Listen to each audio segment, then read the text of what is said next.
बीजापुर नामक गाँव में लोके चाषबास बेपार आउ छोट धरणर काम कर जीवन यापन करुथिले। से गाँवर सरपंचकर ना थिला सत्यमूर्ति। से गाँवर समस्त लोके परस्पर सहित परस्पर साहाय्य करी खुशी रे रहुथिले। सबु किछि ठीक चलीथिला, किंतु अमावास्या दिन समस्ते बहुत बेसी डरी जाउथिले। सेई भय कारणरू केही मध्य घरु बाहरी पारु नथिले। अमावास्या दिन पूरा गाँ निछाटिया हो जाउथिला, कारण अमावास्या दिन राति आकाशरू जळुथुआ खपुरी पड़ुथिला।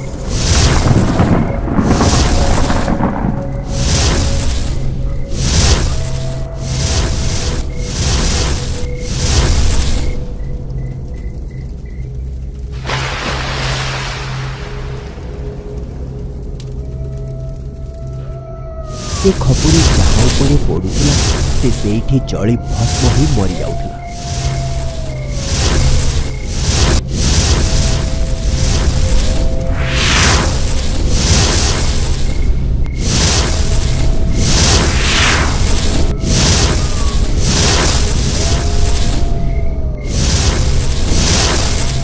सेथिपाई अमावास्या दिन लोके भय कारणरू घरु बाहर को बाहरु नथिले।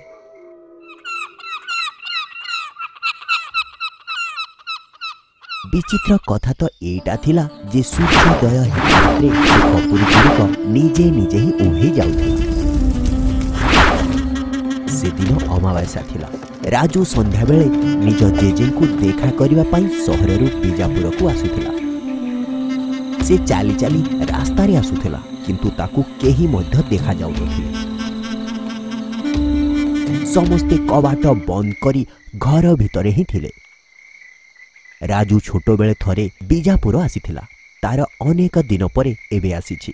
ता जेजेंग घर केउठी अछि सेईटा भी से जानि नथिला। जदि काहाकू पचारिबाकू भी चाहे तथापि गाँरे ताकू जणे भी लोक देखा जाउ नथिले। ये कौन आकाशरू खपुरी पड़ुछि? ए सबु विचित्र। एमिति भाबो ही थिला कि एतिकिरे खपुरीर वर्षा आरंभ होगला। गोटिए परे गोटिए पड़ू ही थिला। अरे बाप रे! भୟରେ राजू दौड़ी दौड़ी चित्कार करुथिला। जेजे जेजे बचाओ! जेजे जेजे बचाओ! जेजे जेजे बचाओ!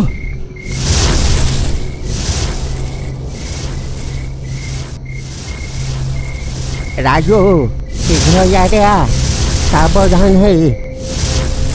जेजेंकर शब्द शुणी राजू शीघ्र शीघ्र घर भीतर को गला। हे भगवान, भगवान दयारु से खपुरी तो ऊपर पड़िलानी। गाँव जड़े भी लोक नहांती। ये गाँ ना श्मशान। वास्तव में खपुरी गुड़िकर वर्षा कहीं होउची? जदि से खपुरी मो उपरे पड़ी थांता तो कौन ही थांता? सबु किछि कहबी, किंतु तू जाइके गाधेई पड़। आउ किछि खाई ना।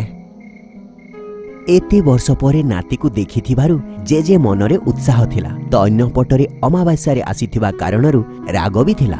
राजू तते देखि बहुत खुशी हेली, किंतु अमावास्या दिन काहे आसिलु? जेजे अमावास्या फमावास्या सबु को किए माने? ए सबु बेकार कथा।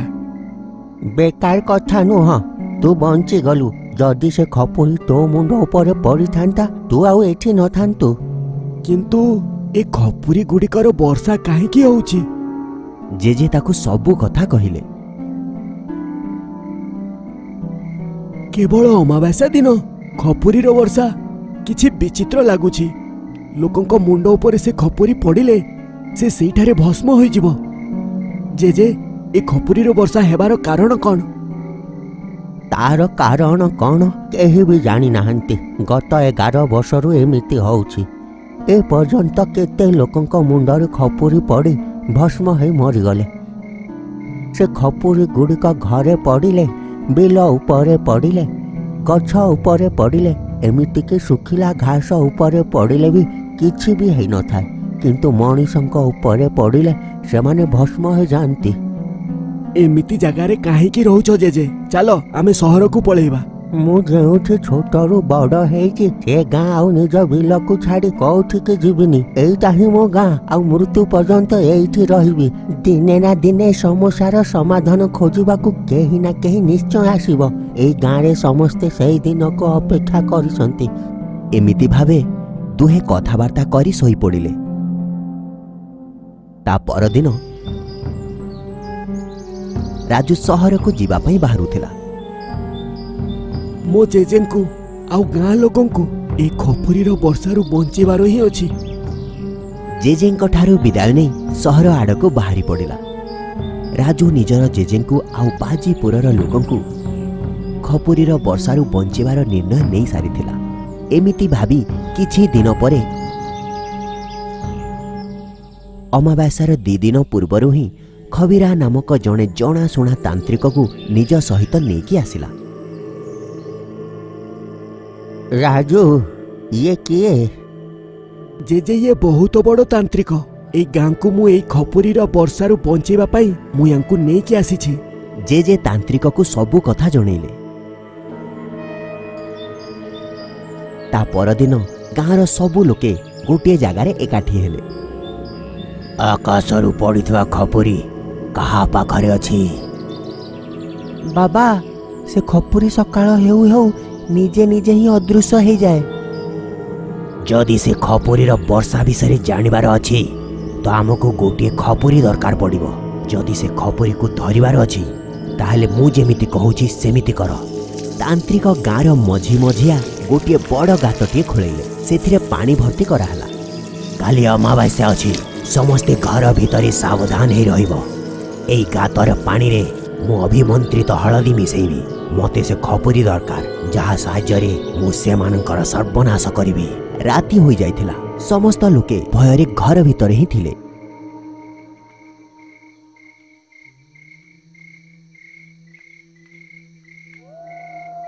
राजू आउ जेजे तांत्रिक सहित मिसी झरकारु तांको द्वारा खोला जाइथिबा गातरे खपुरी पडुछु कि नाही देखुथिले।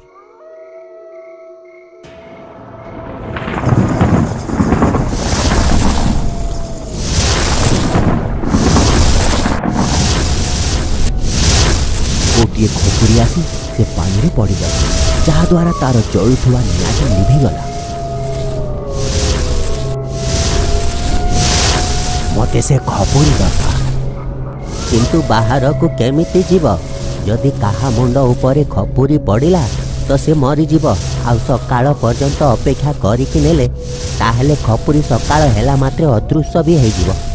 किछि कथा नाही जेजे, मु जाय कि से खपुरी को नेकी आसीबी।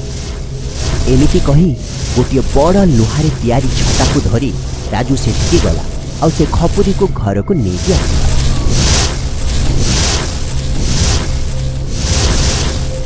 से खपुरी को गोटे माठियारे रखी ता उपरे अभिमंत्रित हेइथिबा हळदी को छिंचा गला। तापरे तांत्रिक मंत्र पढ़िबा को लागिला। भूम भूम भागीसा ओम फट, भूम भूम भागीसा ओम फट, भूम भूम भागीसा ओम फट, भूम भूम भागीसा ओम फट। तो किए और कहीं गाँ लोकों ऊपर खपुरीर वर्षा होउछि? से खपुरी पड़िला मात्रे कहीं लोके भस्म हो जाउछंती। मो ना खबानी लाल शिका नामक डकायत दल थिलु। आमे माने 8 जन थिलु। अमावास्यार अंधकार गाँर चारि पाखरु 2 जन मिसी चोरी करुथिलु। एमिति भावे चोरी करिथिबा गहना पाताल पहाड़ थिबा 13 नंबर गुंफारे लुचेकी रखिथिलु। 800 किलो सुना एकाठी कला परे 8 जन 100 करी परस्पर मध्य बांटी सारिला परे समस्ते निज निज गाँ को फेरी जाई निज स्त्री पिलांक सहित आराम रे रहिबु भाबिथिलु। शेषरे से गाँ रे चोरी करी निज निज गाँ को फेरी जीवु। किंतु लाल शिका डकायत दल आखपाख गाँ रे अमावास्या दिन रही चोरी करिथांती। एकथा विषय पूर्वर ही गाँ लोकंकु जना पड़ी जाइथिला। सेथिपई सतर्क रहिबाकु लागिले। ए कथा को न जानी आम गाँव पशिलु और धरा पड़गलु और गाँव आमको गोटे गछरे बांधी गाँव मुखिया कथा अनुसार आमको जाई मारी दिगला और आमर बाकी खपुरी और भस्म गुड़ी को नहीं पति देलु आम चोरी कर लुचेवा सुना आम परिवार पर्यंत पहुँचलानी सुना प्रति लोभ आमको मारी गाँ लोक जगह भूतार परिणत हो खपुरी वर्षार जी कहीं भी बाहर को बाहरती आम मारी दे था। जदि 8टी खपुरी अच्छी ताले एते खपुरीर वर्षा केमिति हेउछि? प्रति अमावास्यार खपुरीर संख्या 2 गुण हो जाए। ठीक अच्छी ए गाँ को छाड़ी के जीवा पाई तुम पाई कौन करबा को हबो? आमे आहुरी 40 किलो सोना चोरी करिबु तो आमर लक्ष्य पूरण हो जिवो सेते बेले 800 किलो पूरा ही आम आत्मा को शांति मिलिबो। ठीक अच्छे आउ 40 किलो सोना को तुमर गुम्फारे रखिथिबा सोना सहित मिसई देबु तुमे गाँ को छाड़ी के चली जाओ। जदि आम गाँ को छाड़ के गलु तो आमर प्रतिशोध मध्य पूरण होबा कथा। तो कौन करबा को हेबो? आमको जे मारिथिला ताकू से गछरे बांधी मारी दियो आउ आम सोना को 8 भागरे बांटी आम परिवार को दे दियो। सकाळ हेला मात्रे ही खपुरी अदृश्य होइगला। से माने चोर लोकों को 800 किलो सोना चोरी करने द्वारा तांको पूरा मारिदेवा किसी भूल कथा नुहे। सतरे मु ता इच्छा पूरण करने पर राजी नुहे। आम गाँव मुखिया सत्यमूर्ति आज्ञा जन बहुत भल लोक। से दिन राति रे चोर मानक मारिवार प्रकृत कारण थिला जे तांकर पड़ोसी गाँव रे छोट छोट छुआ थिले किंतु सुना लोभरे से माने से घर को जलई देले आउ गोटे परिवार को मारिदेले। तेइथिपाई गाँव मुखिया ए 8 जन को जाळेकी मारिदेले। ता इच्छा पूरण करिवार दरकार नहीं मते तांकर खपुरी पोता होइतवा स्थान को नेकी चलो। ता परदिन तांत्रिक खपुरी गुड़ी को बाहर करे क्षुद्र यज्ञ कले।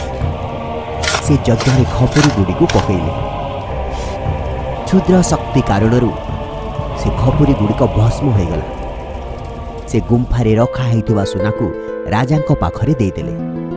राजा समस्त को निज निजर सुना फेरई देले। से गाँव रे आउ कौन सी अमावास्या खपुरीर वर्षा हेलानी। गाँव रे समस्ते राजुर साहसिकतार प्रशंसा करने लगिले।